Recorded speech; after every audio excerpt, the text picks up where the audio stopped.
साठी आपल्याला हा जो प्रॅक्टिकल पडलेला आहे बरोबर आहे का.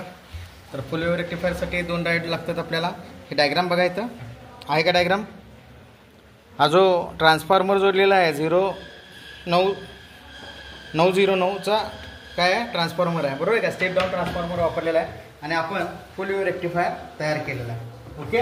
तर फुल वेव्ह रेक्टिफायरसाठी एकूण 2 डायोड लागतात. किती लागतात 2. इथं 2 डायोड लावलेला आहे. त्याच्यानंतर आपण एक कॅपॅसिटर जोडलेला आहे. कॅपॅसिटर याच्यासाठी लागतं की डीसी प्युअर लागतं बरोबर आहे का. रेक्टिफायर साठी 2 डायोड लागतात पण त्याच्यातून आपल्याला एसी आणि डीसी हे काय असतं मिश्रण मिळतं. जे सप्लाय मिळतो ते प्युअर ह्याच्यातून मिळतो. कशातून कॅपॅसिटर.